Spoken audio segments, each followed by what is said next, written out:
નમસ્કાર વિદ્યાર્થી મિત્રો. ચેપ્ટર 8માં છેલ્લે આપણે ઉદાહરણ 8.3 સુધી પૂર્ણ કર્યું હતું, જેમાં ગુરુત્વીય સ્થિતિ ઉર્જા અને ગુરુત્વીય સ્થિતિમાન આ બંને શોધવાના હતા. ટૂંકમાં આપણે બે દળ ધરાવતા પદાર્થો વચ્ચે ગુરુત્વીય સ્થિતિ ઉર્જા શું થાય એનું સૂત્ર સાબિત કર્યું હતું. જ્યારે બે કરતાં વધારે પદાર્થો હાજર હોય ત્યારે એમની વચ્ચેની ગુરુત્વીય સ્થિતિ ઉર્જા શોધવા માટે, એટલે કે ઉદાહરણ 8.3 સંપાતપણાના સિદ્ધાંતનો ઉપયોગ કરી અને આપણે ગણી ચૂક્યા હતા. હવે આગળ જોઈએ તો આજે નિષ્ક્રમણ ઝડપ શોધવી છે. તો નિષ્ક્રમણ ઝડપ કોને કહીશું? તો એ સમજવા માટે એક ઉદાહરણ લઈએ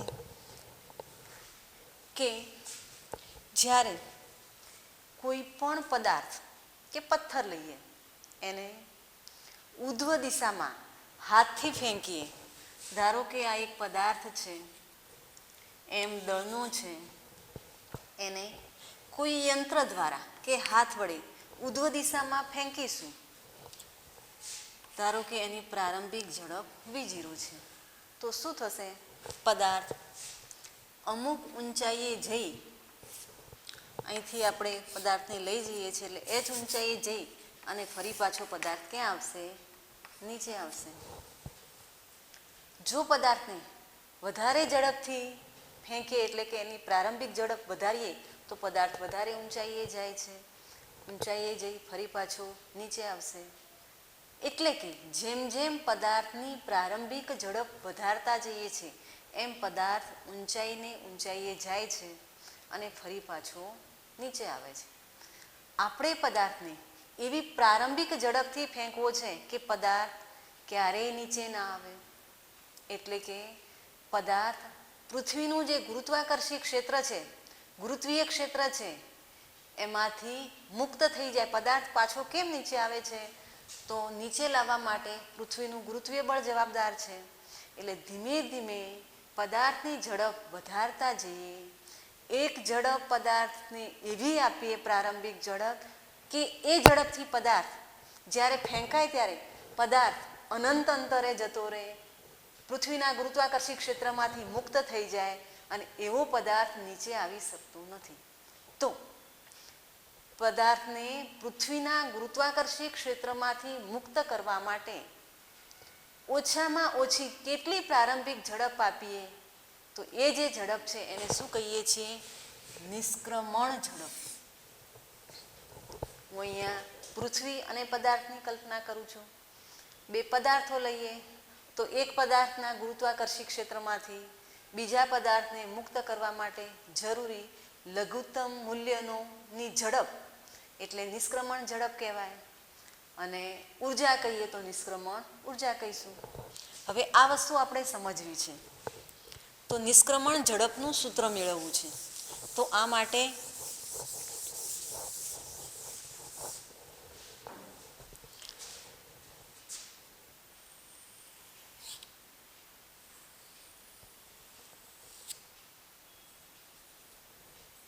પૃથ્વીની સપાટી, આ છે પૃથ્વીની ત્રિજ્યા આરી.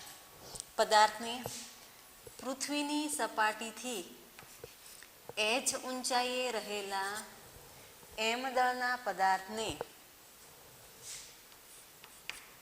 પ્રારંભિક vi ઝડપથી ફેંકીએ છીએ ત્યારે એ પદાર્થ અનંત અંતરે જતો રહે છે. r બરાબર ઇન્ફિનિટી, અનંત અંતરે જાય છે. અને આ વખતની જે પ્રારંભિક ઝડપ છે એને આપણે નિષ્ક્રમણ ઝડપ કીધી. તો હવે આ નિષ્ક્રમણ ઝડપનું સૂત્ર મેળવવું છે. તો કઈ રીતે મેળવીશું? તો અહીંયા એક વસ્તુ યાદ રાખીએ છીએ કે નિષ્ક્રમણ ઝડપ શોધવા માટે આપણે ઉર્જા સંરક્ષણને ધ્યાનમાં લઈશું.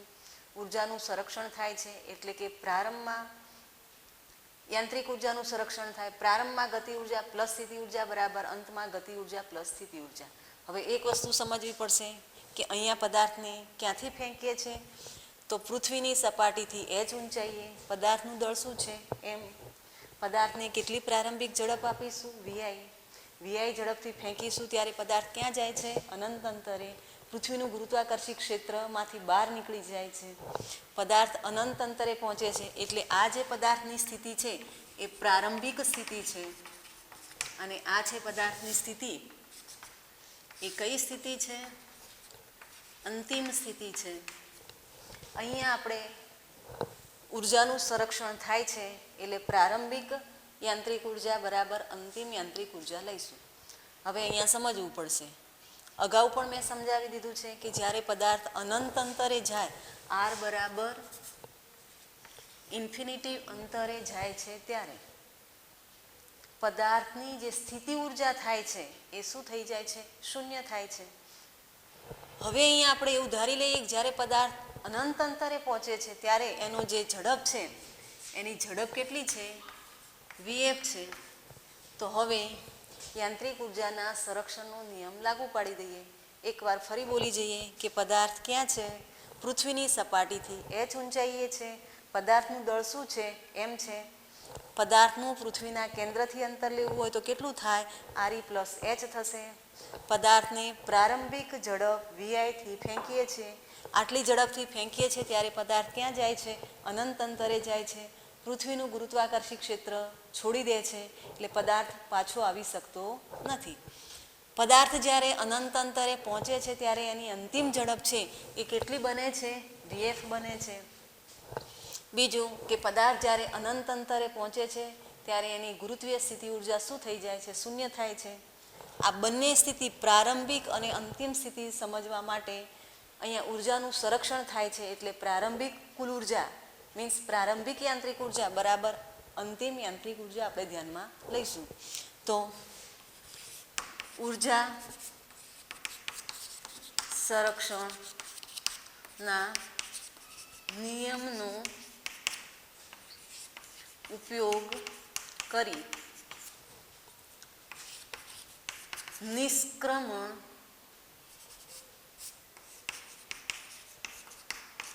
ઝડપનું મૂલ્ય શોધીશું.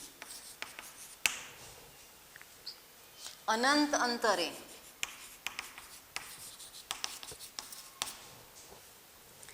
m દળના પદાર્થની કુલ ઉર્જા મીન્સ યાંત્રિક ઉર્જા, કુલ ઉર્જા એટલે કે યાંત્રિક ઉર્જા કેટલી થશે? તો એને આપણે ઈ ફાઇનલ કહીશું. ઈ ફાઇનલ બરાબર યુ ફાઇનલ પ્લસ કે ફાઇનલ. અગાઉ સ્થિતિ ઉર્જામાં સમજાવ્યું છે એ પ્રમાણે અનંત અંતરે m દળના પદાર્થની સ્થિતિ ઉર્જા આપણે W1 લઈ લઈએ. એની ગતિ ઉર્જા જે શૂન્ય છે 1/2m vf સ્ક્વેર. આને આપણે નંબર 1 કહી દઈએ. પૃથ્વીની સપાટીથી h ઊંચાઈએ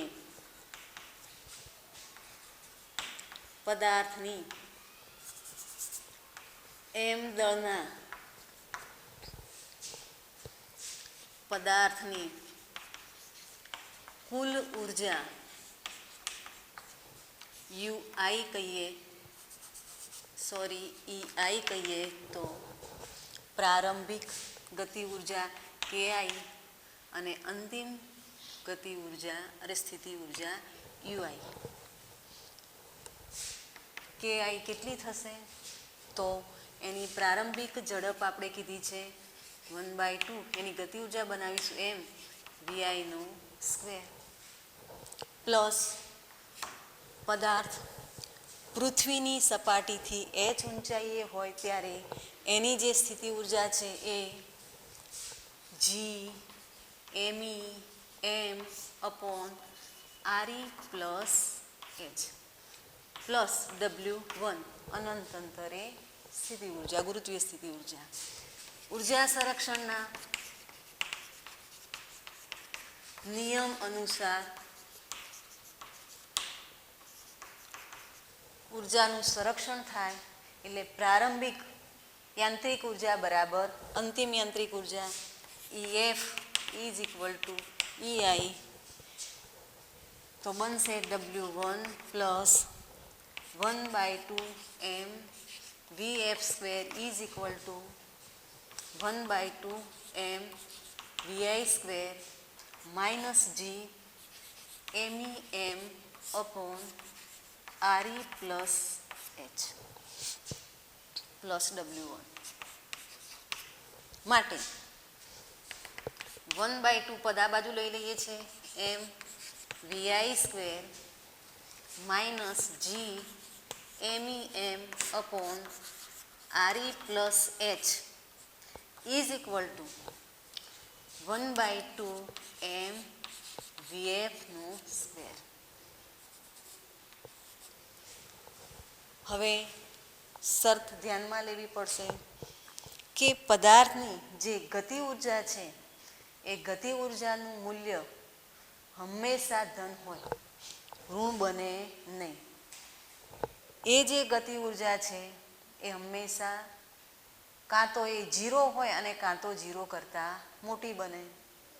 જ્યારે ગતિ ઉર્જા એની 0 થાય છે ત્યારે આપણે પદાર્થને નિષ્ક્રમણ ઝડપથી અનંત અંતરે પહોંચાડવો છે ને એ અનંત અંતરે પહોંચાડવા માટેની જે ઝડપ છે એ નિષ્ક્રમણ ઝડપ છે. એટલે આપણે વ્યાખ્યા આપી ત્યારે કીધું હતું કે લઘુત્તમ મૂલ્યની ઝડપ કે એ ઝડપથી પદાર્થ પૃથ્વીનું ગુરુત્વાકર્ષી ક્ષેત્ર ગુમાવી દે, એમાંથી મુક્ત થઈ જાય, અનંત અંતરે પહોંચે. એટલે અહીંયા ખાસ ધ્યાન રાખવું પડશે કે આ જે વેલ્યુ છે, આ બંનેનો જે તફાવત છે એ greater than is equal to 0 થાય, કારણ કે આ ઉર્જા એ હંમેશા ધન હોય છે. હવે આપણે આ જે VI છે પ્રારંભિક ઝડપ એ ઓછામાં ઓછી કેટલા મૂલ્યની રાખીએ? તો જ્યારે આનું મૂલ્ય VI is equal two VI minimum કરીએ છીએ ત્યારે આ ઉર્જા કેવી થઈ જાય છે? શૂન્ય થાય છે. અને આ શરતને આધીન રહીને જ આપણે નિષ્ક્રમણ ઝડપનું સૂત્ર મેળવીએ છીએ. તો ફરી એકવાર જોઈ લઈએ કે આ કિંમત કેવી હોય? ધન હોય. એટલે આનો જે તફાવત છે એ greater than is equal to 0 લખાય. માટે 1/2 m VI square minus G MEM upon RE plus H greater than is equal to 0. જ્યારે VI બરાબર VI મિનિમમ કરીએ છીએ ત્યારે શું થાય? તો VF ઇઝ ઇક્વલ ટુ 0 બની જાય. અને VF 0 બને તો આ ઉર્જા કેવી થઈ જશે? શૂન્ય થઈ જશે. માટે 1/2 m VI હવે મિનિમમ લખીશું square is equal to G MEM upon RE plus H.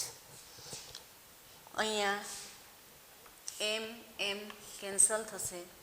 માટે VI મિનિમમ, જેને આપણે કહીએ છીએ નિષ્ક્રમણ ઝડપ, બરાબર 2 પેલી બાજુ લઈ જઈએ તો 2G ME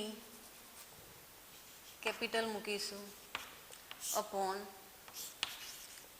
RE plus H બને.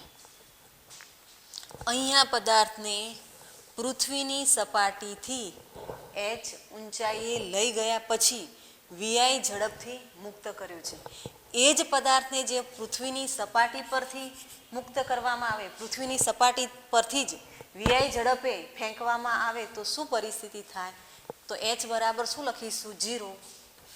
H બરાબર 0 લઈએ ત્યારે VI મિનિમમ કેટલી બનશે? તો 2G ME અપોન RE. ક્યાં લઈશું? તો પૃથ્વીની સપાટી પર.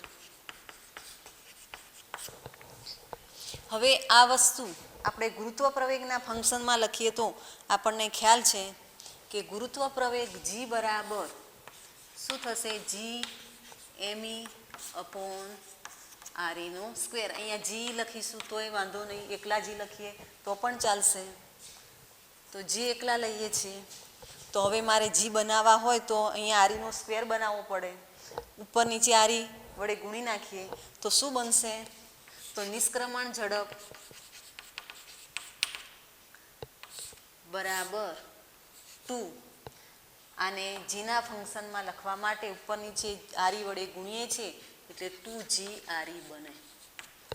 તો આ જે સૂત્ર છે એ પૃથ્વીની સપાટીથી કોઈ પણ પદાર્થને પૃથ્વીના ગુરુત્વાકર્ષી ક્ષેત્રમાંથી મુક્ત કરવા માટે અનંત અંતરે લઈ જવા માટે લઘુત્તમ મૂલ્યનું જે ઝડપ છે જેને નિષ્ક્રમણ ઝડપ એને સદિશ તરીકે બતાવીશું તો નિષ્ક્રમણ વેગ કહીશું. ઘણીવાર એની સંજ્ઞા આપણે v પણ લખીએ છીએ. હવે આની અંદર g બરાબર પૃથ્વીની સપાટી પર ગુરુત્વ પ્રવેગ જે 9.8 લઈએ છીએ, આરીની કિંમત 6400 કિમી, બંને કિંમત જ્યારે એની અંદર એડ કરીએ ત્યારે પૃથ્વીની સપાટી ઉપર નિષ્ક્રમણ ઝડપનું જે મૂલ્ય છે એ બને છે, આ વેલ્યુ યાદ રાખવાનું છે, 11.2 કિમી પર સેકન્ડ. પૃથ્વીની સપાટી પર નિષ્ક્રમણ ઝડપનું મૂલ્ય 11.2 કિમી પર સેકન્ડ છે. જોઈ લઈએ છીએ અહીંયા 2gme/re આવે છે. બધી જ કિંમતો જે છે અચળ છે. નીચેનું સૂત્ર જુઓ તો g આરી એટલે કે પદાર્થને જ્યારે અનંત અંતરે પૃથ્વીના ગુરુત્વાકર્ષી ક્ષેત્રમાંથી મુક્ત કરવો હોય ત્યારે જે ઝડપ મળે છે અથવા જે વેગ મળે છે જેને આપણે નિષ્ક્રમણ ઝડપ કે નિષ્ક્રમણ વેગ કહીએ છીએ, જે પદાર્થના દળ ઉપર આધાર રાખતો નથી. અને પૃથ્વીની સપાટી પરથી એનું મૂલ્ય થાય છે 11.2 કિમી પર સેકન્ડ. બુકની અંદર ચંદ્ર માટે પણ વિચાર કરેલો છે તો આપણે એ પણ સમજાવી દઈએ કે હાલ આપણે ચર્ચા કરી એ પૃથ્વીની સપાટી પરથી કરી. ધારો કે આપણે ચંદ્રની સપાટી પરથી વાત કરતા હોઈએ તો ત્યાં શું થશે? તો ચંદ્રને ધ્યાનમાં લઈએ તો g, તો ચંદ્રની સપાટી પર ગુરુત્વ પ્રવેગ આરી, તો ચંદ્રની કક્ષાની ત્રિજ્યા, તો ત્યાં આગળ ચંદ્રનો ગુરુત્વ પ્રવેગ લઈએ, એની કક્ષાની ત્રિજ્યા લઈએ અથવા અહીંયા કહી દઈએ તો g તો અચળ છે, અહીંયા me તો ચંદ્રનું દળ લઈ લઈએ, આરી તો ચંદ્રની કક્ષાની ત્રિજ્યા લઈ લઈએ. તો એવી પરિસ્થિતિમાં આપણને ચંદ્ર પર નિષ્ક્રમણ ઝડપનું મૂલ્ય એ પણ વેલ્યુ યાદ રાખીશું 2.3 કિમી પર સેકન્ડ મળે છે, જે આના કરતાં 5મા ભાગનું છે.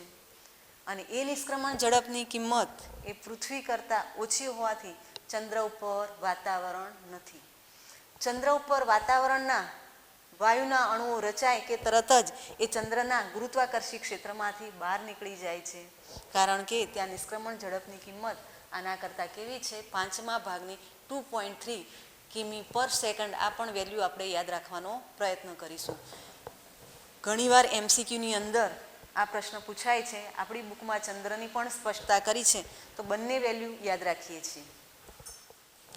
ઉદાહરણ 8.4 જોઈએ તો એની આકૃતિ આપણને રકમ સાથે આપેલી છે. અહીંયા બે પદાર્થો છે. એક m દળનો પદાર્થ કે જેની ત્રિજ્યા r છે, બીજો 4m દળનો પદાર્થ કે જેની ત્રિજ્યા r છે. અહીંયા બંને પદાર્થો સ્થિર છે. હવે એક સ્મોલ m દળના પદાર્થને m દળના પદાર્થની સપાટી પરથી 4m દળના પદાર્થ તરફ ફેંકવા માટે જરૂરી ઝડપ v આપણે શોધવી છે. અહીંયા બંને પદાર્થો સ્થિર રહે છે અને એ આપણને એક બિંદુ n બિંદુ પાસે કીધું છે, એટલે કે n બિંદુ તટસ્થ છે. જો n બિંદુ તટસ્થ હોય તો n બિંદુ પાસે સ્મોલ m દળના પદાર્થ ઉપર એક કેપિટલ M દળનો પદાર્થ ગુરુત્વાકર્ષી બળ લગાડશે અને બીજો 4m દળનો પદાર્થ ગુરુત્વાકર્ષી બળ લગાડશે.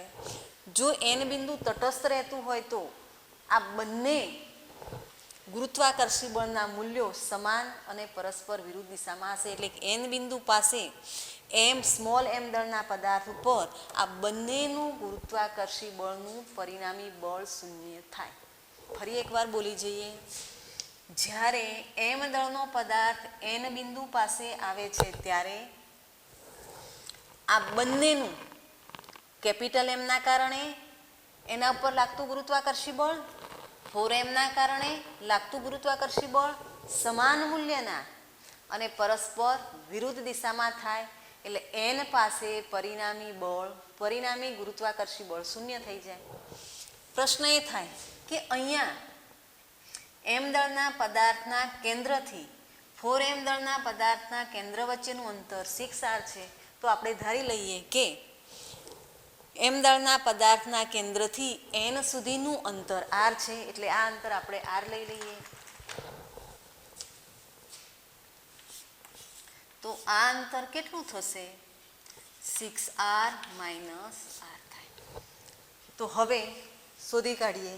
આ બધી જ ડેટા જે કંઈ મેં તમને સમજાવી એ બધી જ વસ્તુ રકમની અંદર આપી દીધી છે. n બિંદુ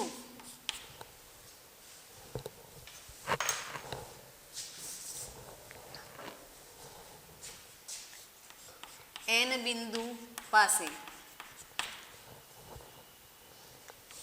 m નું ગુરુત્વાકર્ષી બળ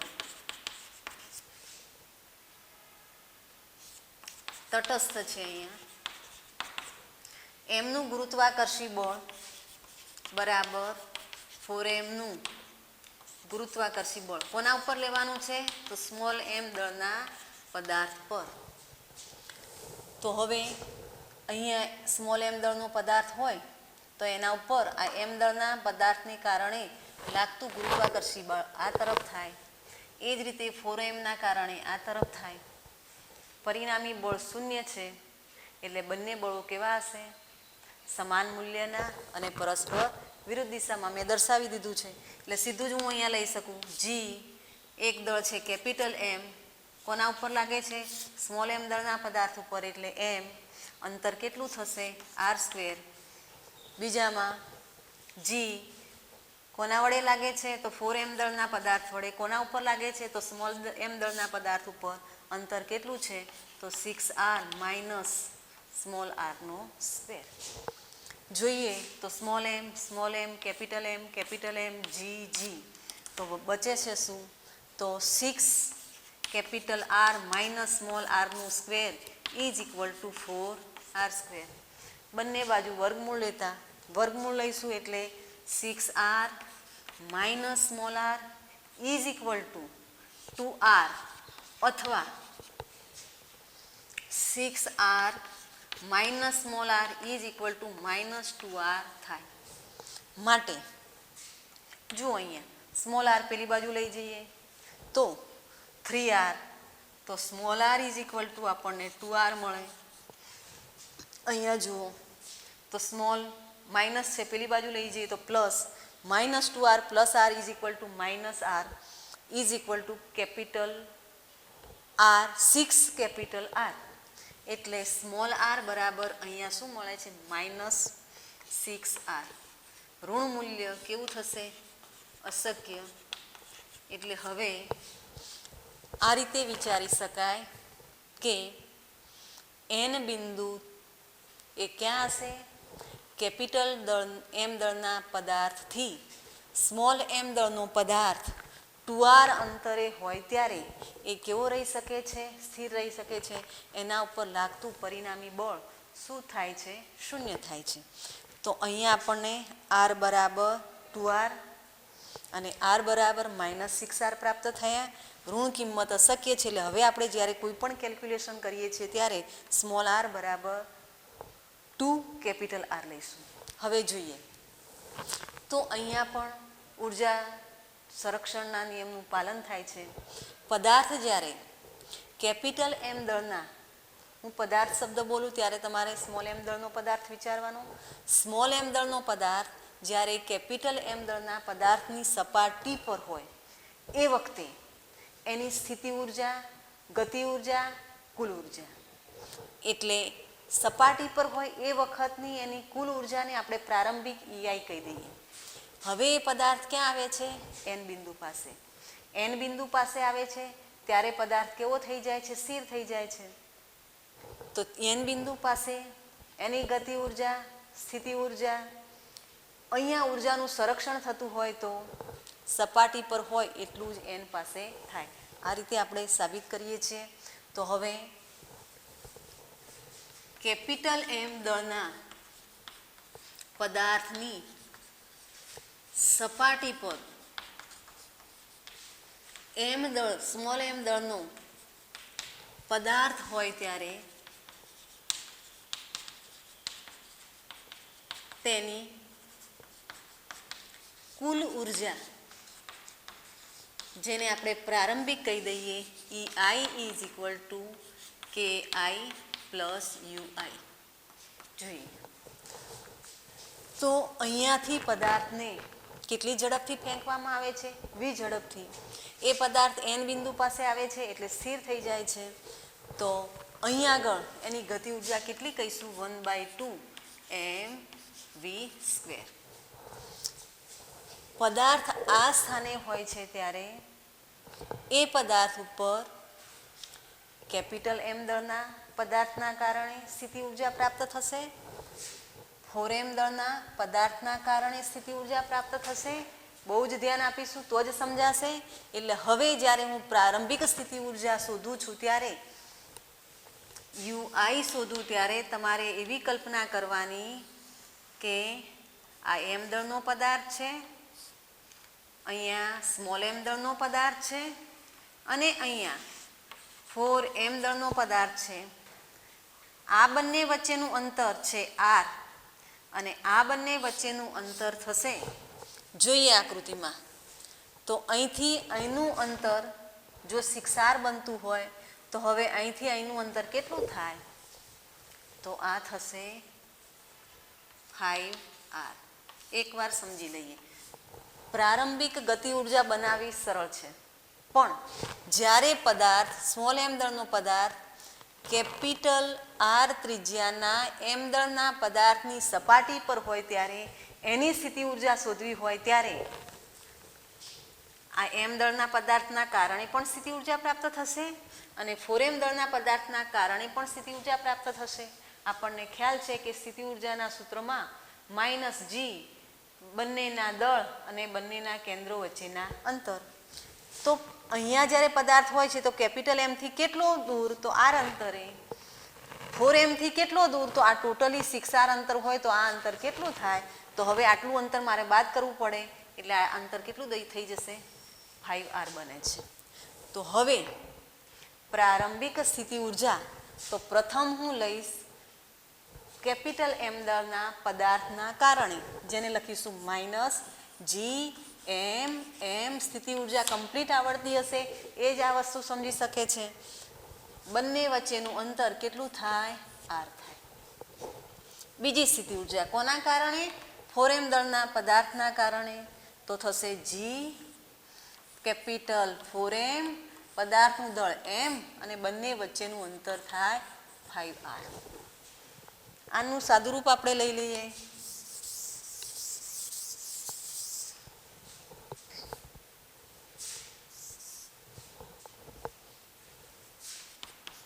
(1/2mv² માઇનસ, હવે અહીંયા 5r લસા લઈ લઈએ તો આને ઉપર 5 વડે ગુણવું પડશે.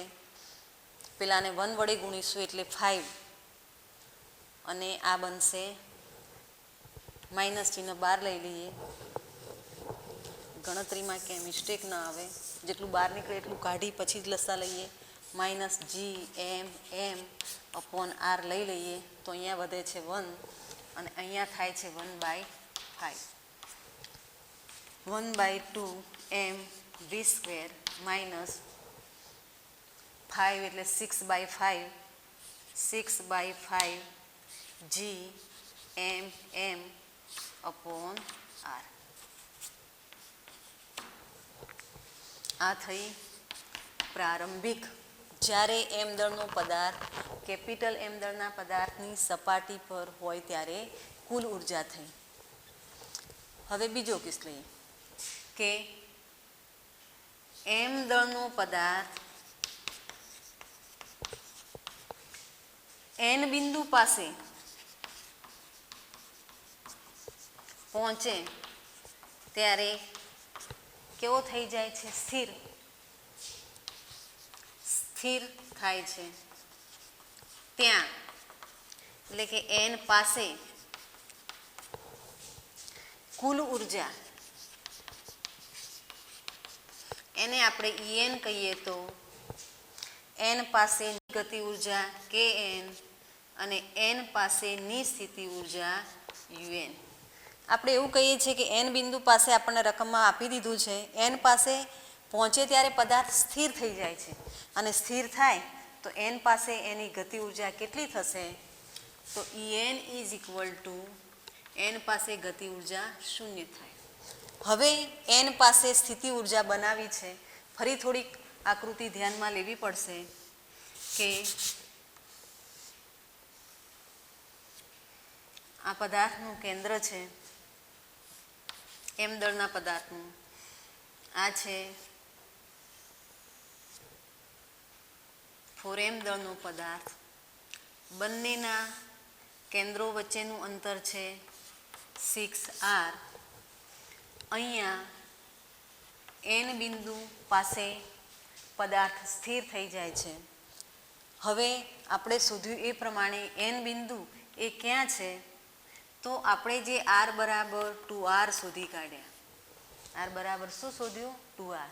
એટલે કે કેપિટલ m દળના પદાર્થથી સ્મોલ m દળનો પદાર્થ r બરાબર 2r અંતરે રહેલા n બિંદુ પાસે પહોંચે છે ત્યારે એ સ્થિર થઈ જાય છે.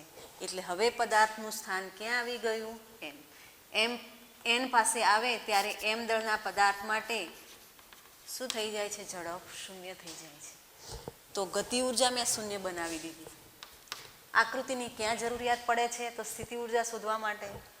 તો જુઓ અહીંયા કે આ કેન્દ્રથી n બિંદુ પાસે mનું અંતર સ્થિતિ ઉર્જા બનાવવા માટે આપણે બંને વચ્ચેનું અંતર જોઈશે. તો હવે સ્થિતિ ઉર્જામાં શું લખીશું? માઇનસ જી એમ. હાલ કોના લીધે કરીએ છીએ? કેપિટલ M દળનો પદાર્થ અને સ્મોલ mના દળના પદાર્થ વચ્ચે n સ્થાન પાસે સ્થિતિ ઉર્જા. તો કેટલી થશે? gm m અંતર કેટલું લઈશું? 2r લઈશું. એ જ રીતે જ્યારે n પાસે હોય ત્યારે સ્મોલ m દળનો પદાર્થ અને 4m દળના પદાર્થ વચ્ચેની સ્થિતિ ઉર્જા માઇનસ જી દળ 4m m અપોન નીચે અંતર કેટલું થશે? તો આ 2r થઈ ગયું. તો આ અંતર કેટલું થાય? 4r. અહીંયા જુઓ તો અહીંયા પણ આપણે અહીંયા મિસ્ટેક છે, આ 4 થાય કારણ કે આપણે gmm બહાર કાઢ્યું છે. આ સુધારો કરવો પડશે. એટલે અહીંયા 5 અને +4 એટલે 9 થઈ જશે. ગણતરીમાં મિસ્ટેક છે. માઇનસ બહાર નીકાળી દીધા. gmm અપોન r બરાબર છે. અહીંયા 1 રહેશે, અહીંયા 4/5 રહેશે. ઓકે છે ગણતરી. ચાલો, તો હવે આની બીજી સ્થિતિ માટેની કુલ ઉર્જા લઈ લીધી. જો અહીંયા આ સ્થિતિ ઉર્જા બનાવવા માટે આ આકૃતિને ધ્યાનમાં લેવાની. અગાઉ સ્થિતિ ઉર્જા શોધવા માટે મેં તમને આકૃતિ આપી હતી, એ ધ્યાનમાં લેવાની. કેવી રીતે સ્થિતિ ઉર્જા બને છે એ આ પ્રમાણે આપણે સમજી શકીએ છીએ. હવે ઉર્જાનું સંરક્ષણ થાય છે. ઉર્જા સંરક્ષણના નિયમ પ્રમાણે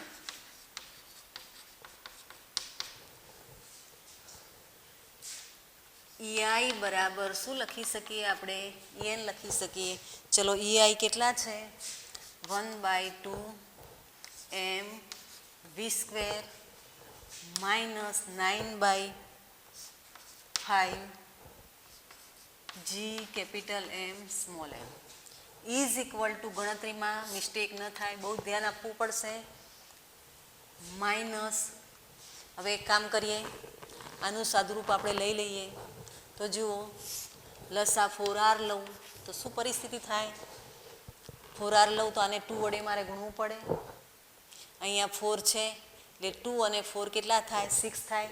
એટલે અહીંયા મળશે 6g m અને m. ફરી એકવાર ચેક કરી લઈએ.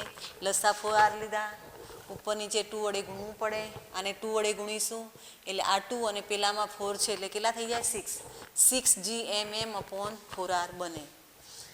આપણે સ્મોલ m દળના પદાર્થને કેપિટલ M દળના પદાર્થની સપાટી પરથી કેટલી ઝડપથી આપણે ફેંકવાનું છે કે જેથી જે 4m સુધી પહોંચી શકે, તો આપણે શોધવું છે v.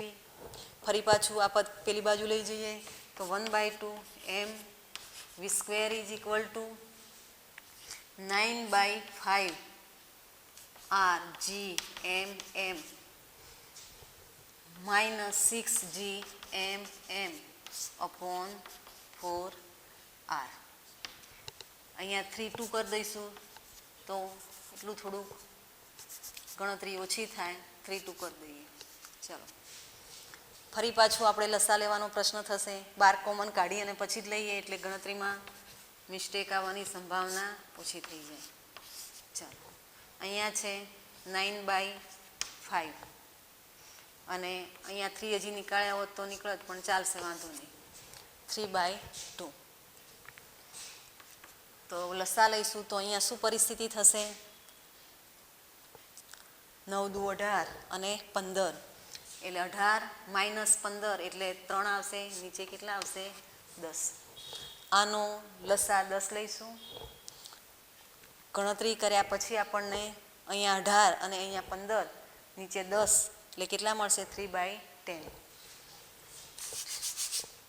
તો 3/10 G capital M small m upon R બરાબર 1/2 m v². ચલો mm કેન્સલ થાય, આ 2 પેલી બાજુ જશે એટલે 2 અને અહીંયા 10 ઉડાડી દેવું હોય તો અહીંયા શું થઈ જાય 5 થાય. તો v² બરાબર 3/5 GM/R મળે.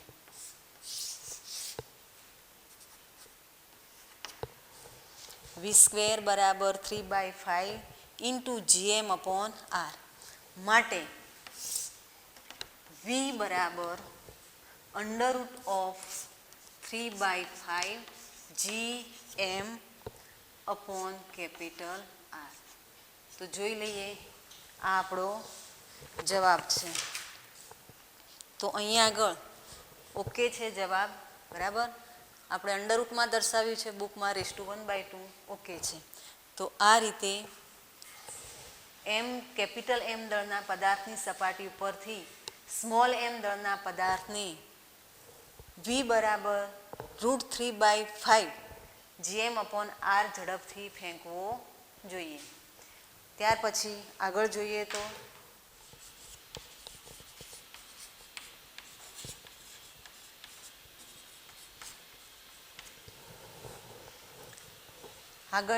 તો પૃથ્વીના ઉપગ્રહો.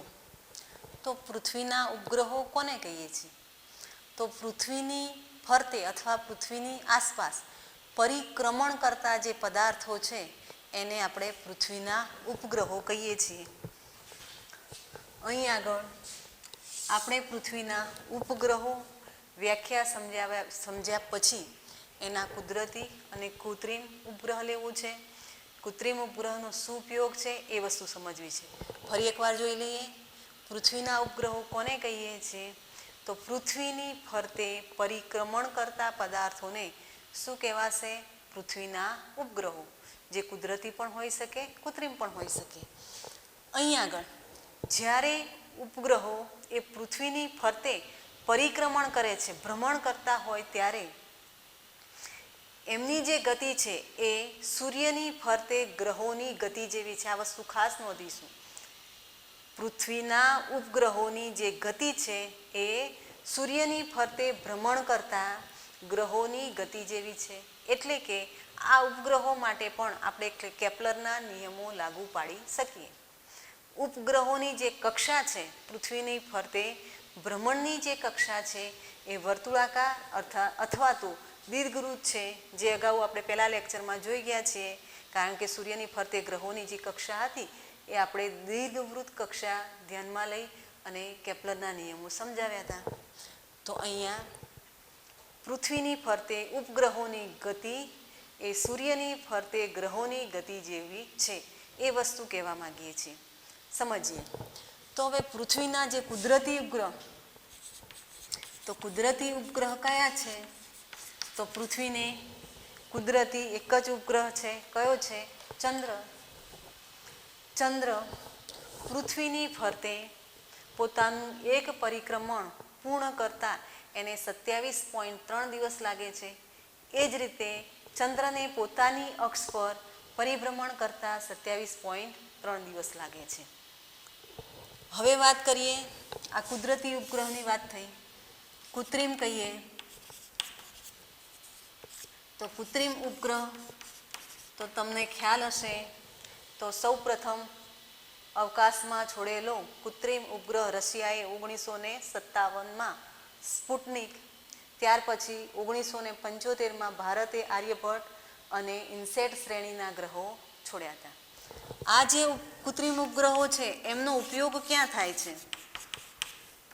તો ટેલિકોમ્યુનિકેશનમાં એટલે કે દૂરસંચારમાં પહેલો ઉપયોગ છે.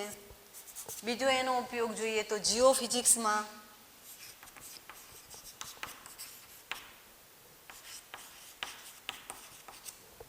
અને ત્રીજો ઉપયોગ છે તો હવામાન શાસ્ત્રમાં.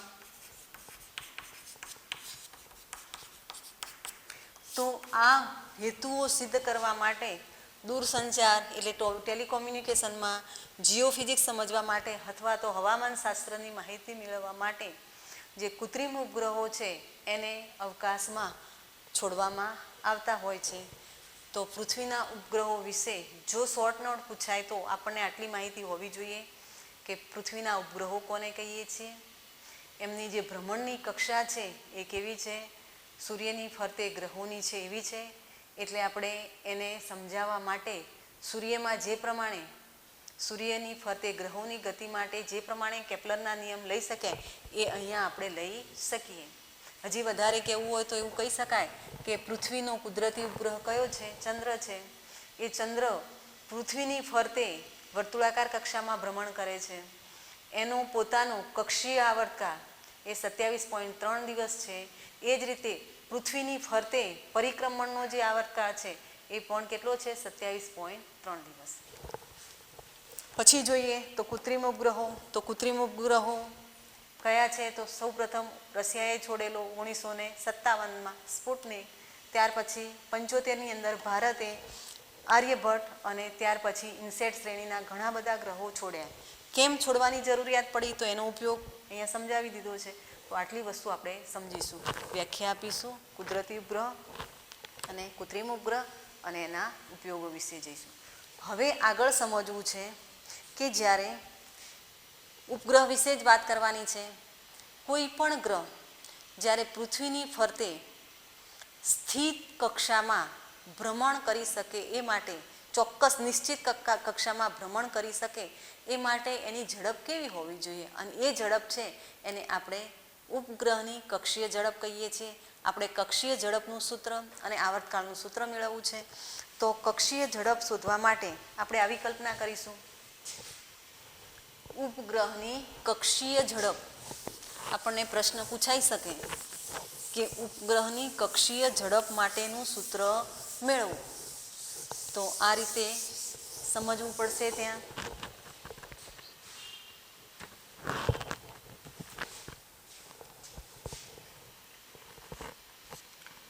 ઉપગ્રહની કક્ષીય ઝડપનું સૂત્ર મેળવો. તો આપણે ધારી લઈએ કે ધારો કે પૃથ્વીના કેન્દ્રથી, પૃથ્વીની ત્રિજ્યા આરી લઈએ, પૃથ્વીના કેન્દ્રથી આરી પ્લસ h અંતરે અથવા તો પૃથ્વીની સપાટીથી h અંતરે m દળનો ઉપગ્રહ v0 અથવા v જેટલી કક્ષીય ઝડપથી પૃથ્વીની ફરતે નિશ્ચિત કક્ષામાં ભ્રમણ કરે છે.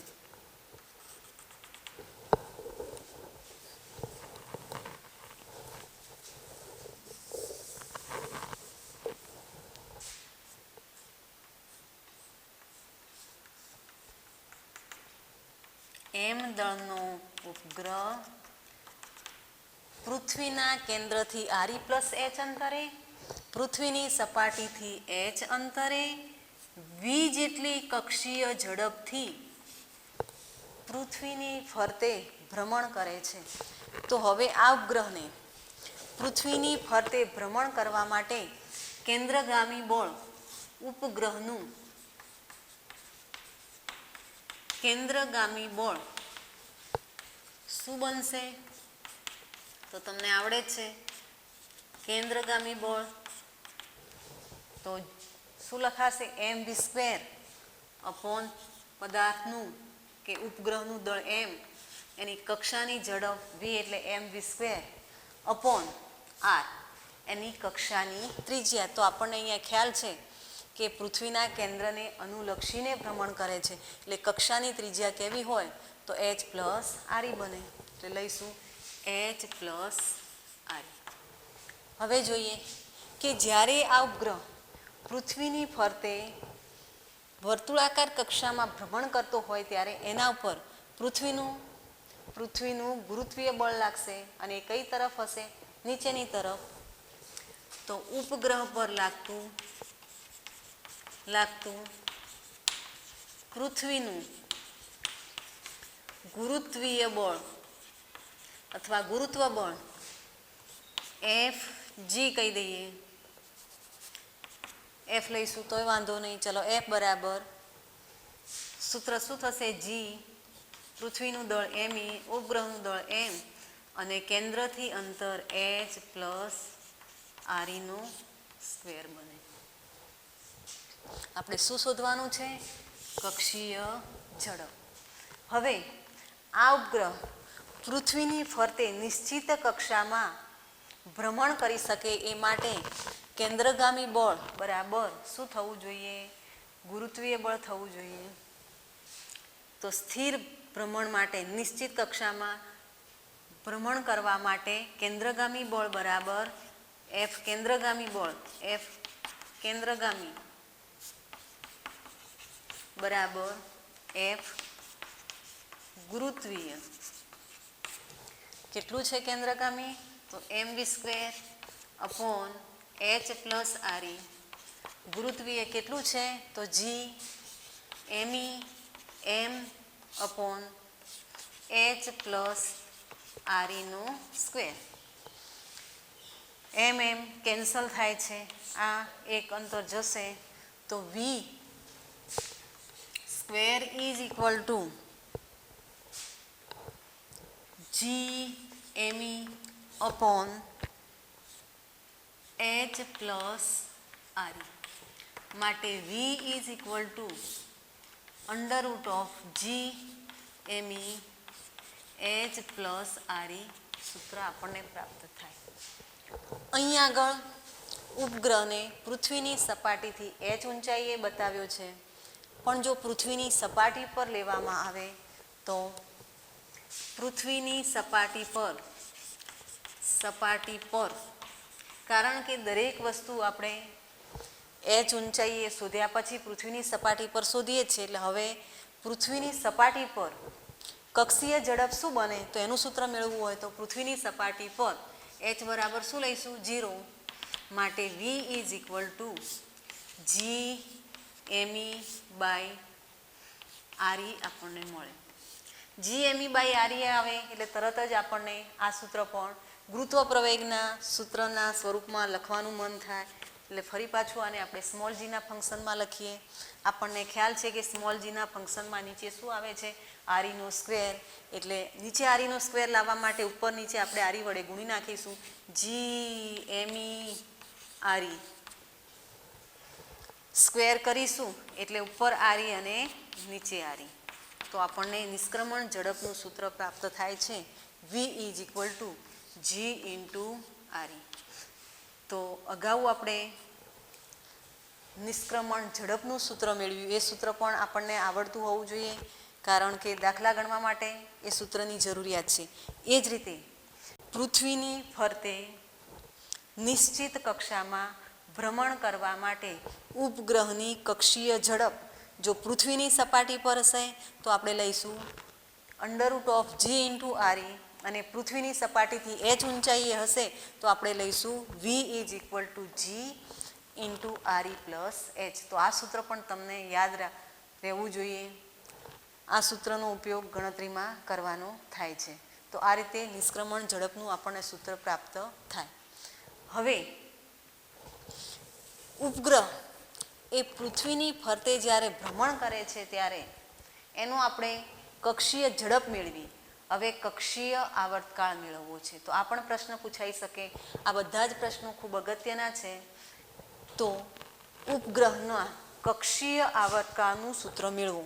કક્ષીય આવર્તકાળનું સૂત્ર મેળવવા જઈશું ત્યારે આ સૂત્ર યાદ હોવું જોઈએ. ઉપગ્રહના કક્ષીય આવર્તકાળનું સૂત્ર. તો ધારો કે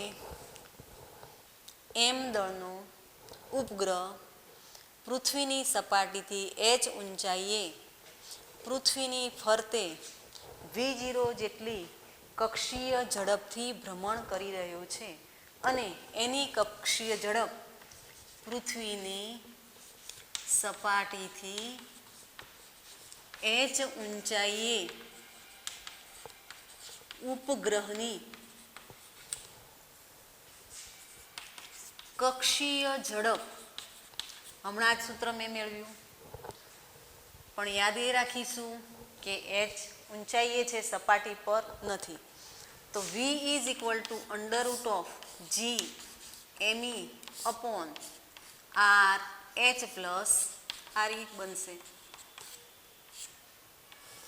આપણે શું મેળવવું છે? કક્ષીય આવર્તકાળનું સૂત્ર. આપણને ખ્યાલ હોવો જોઈએ કે એક ભ્રમણ પૂર્ણ કરવા માટે ઉપગ્રહને પૃથ્વીની ફરતે આરી પ્લસ h કક્ષાની ત્રિજ્યામાં એક ભ્રમણ પૂર્ણ કરવા માટે કેટલું અંતર કાપવું પડશે? તો 2π h પ્લસ આરી જેટલું.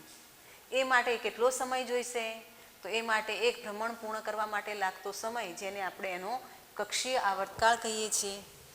પણ v બરાબર, હવે સમજાઈ જાય છે, v બરાબર 2π એની કક્ષાની ત્રિજ્યા RE plus h, RE plus h, h plus RE લખીએ અહીંયા છે એ પ્રમાણે, h પ્લસ આરી, તો અંતર થયું અને સમય t થાય. માટે બંને આ કિંમત જાણીએ છીએ, આ સૂત્ર બને છે, બંને લઈ લઈએ તો √g me અપોન આ h plus RE is equal to 2π h plus RE by T. માટે ટી બરાબર, ટીને કરતા બનાવી દઈશું તો અહીંયા ધ્યાન આપવું પડશે. અહીંયા છે 2π, અહીંયા છે h પ્લસ આરી પૃથ્વીની ત્રિજ્યા. હવે આ પદ આખું નીચે આવી જાય છે એટલે શું થશે? તો √g me upon h plus RE. નીચેનું પદ એ ત્રીજા સ્ટેપમાં આવે છે, ઉપરનું પદ એ વર્ગમૂળની 12 છે, 2π વર્ગમૂળની 12 છે. 2π ને આપણે વર્ગમૂળની 12 રાખીએ. જો કેટલી પ્રક્રિયા કરીએ છીએ, ગણતરી ટૂંકી બનાવું છું. 2π ને વર્ગમૂળની 12 રાખવું. આ ત્રીજું સ્ટેપ છે, વર્ગમૂળમાં છે. ત્રીજા સ્ટેપને આપણે ઉપર લઈ જઈ શકીએ, વર્ગમૂળની અંદર લઈએ તો ઉપરનું પદ h પ્લસ આરીનું શું થઈ જાય? સ્ક્વેર થાય. એટલે હવે આનું સાદુરૂપ આવશે √, આ ઉપર ગયું, વર્ગમૂળમાં લઉં એટલે આનો સ્ક્વેર કરવો પડે, h પ્લસ આરીનો ક્યુબ બાય GME. માટે t બરાબર 2π, હવે વર્ગ કરી દઈએ. આપણે કેપ્લરનો જે આવર્તકાળનો નિયમ છે કે એનો જે આવર્તકાળ છે એ એની દીર્ઘ અર્ધ કક્ષાના ઘનના સમપ્રમાણમાં છે. એ આવર્તકાળનો નિયમ અહીં આપણે મેળવવો છે. તો T square is equal two વર્ગ કરીએ એટલે શું બનશે? 4π². નીચે લઈ લઈએ GME, અહીંયા થશે H+RE². જો પૃથ્વીની સપાટી પર વિચાર કરીએ તો અહીંયા શું બની જશે? H બરાબર 0 મૂકીશું એટલે RE³. અહીંયા આગળ કેપ્લરનું જે આવર્તકાળનો નિયમ છે T² પ્રપોર્શનલ ટુ A³ દીર્ઘ અર્ધકક્ષા હતી. દીર્ઘ અર્ધકક્ષાના ઘનના સમપ્રમાણમાં છે. તો અહીંયા જોઈએ તો આ કિંમતે શું બને છે? 4π/GME અચળ બને છે. એટલે T² પ્રપોર્શનલ ટુ અહીં T² પ્રપોર્શનલ ટુ H+RE³ બની જાય. એટલે એની કક્ષાના ઘનના સમપ્રમાણમાં છે આવર્તકાળનો વર્ગ. એ અહીંયા સાબિત આપણે કરીએ છીએ. ચાલો હવે લઈ લઈએ કે પૃથ્વીની સપાટી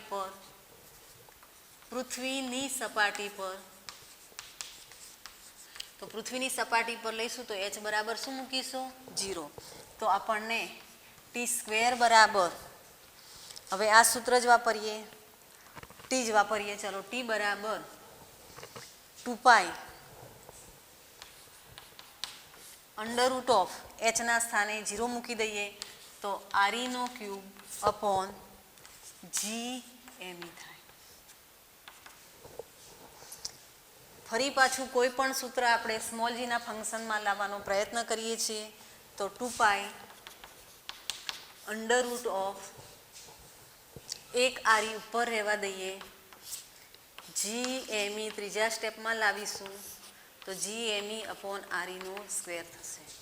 તો T is equal to 2π √ RE અને આ થશે G. તો પૃથ્વીની ફરતે પૃથ્વીની સપાટી પર કક્ષીય ભ્રમણ કરતા ઉપગ્રહના કક્ષીય આવર્તકાળનું સૂત્ર T બરાબર 2π √RE/G પ્રાપ્ત થાય. અહીંયા 2π 2 × 3.14 RE આપણે જાણીએ છીએ 6400 કિમી અને G 9.8. તો આ પ્રમાણે ગણતરી કરીએ ત્યારે કક્ષીય છે એટલે ઓર્બિટ T0 બુક પ્રમાણે બુકની ભાષામાં આપણે લખી દઈશું તો વાંધો આવશે નહીં. તો એ લગભગ 84 પોઈન્ટ સમથિંગ પ્રાપ્ત થાય છે. એટલે 85 મિનિટ જેવું આપણને આવર્તકાળ મળે છે. જે બુકમાં વેલ્યુ આપ્યું છે આપણને માગ્યું હોય તો જ શોધવાની જરૂરિયાત, બાકી કક્ષીય આવર્તકાળ શોધવાનું કીધું હોય તો T0 સુધી આપણે ગણતરી કરીશું તો વાંધો આવશે નહીં. વેલ્યુ ક્યાંક ઓબ્જેક્ટિવની અંદર ઉપયોગી થાય તો ત્યાં આપણે આ બધી ગણતરી કરવા ન બેસવું પડે એ માટે યાદ રાખી દઈશું તો ચાલશે. તો ઉપગ્રહ માટે પૃથ્વીની સપાટી પર રહી અને ભ્રમણ કરતા ઉપગ્રહના કક્ષીય આવર્તકાળનું મૂલ્ય 85 મિનિટ છે એ વેલ્યુ આપણે યાદ રાખી દઈએ. તો આજે અહીંયા લેક્ચર પૂર્ણ કરીએ છીએ. ફરી પાછું નવું લેક્ચર સ્ટાર્ટ કરીએ ત્યાં સુધી અત્યાર સુધીના બધા જ લેક્ચરની દરેક વિગત, દરેક સૂત્ર તમે જાણતા હશો તો ઉદાહરણના દાખલા જે છે એ સરળતાથી ગણી શકાશે. તો આજે અહીંયા પૂર્ણ કરીએ.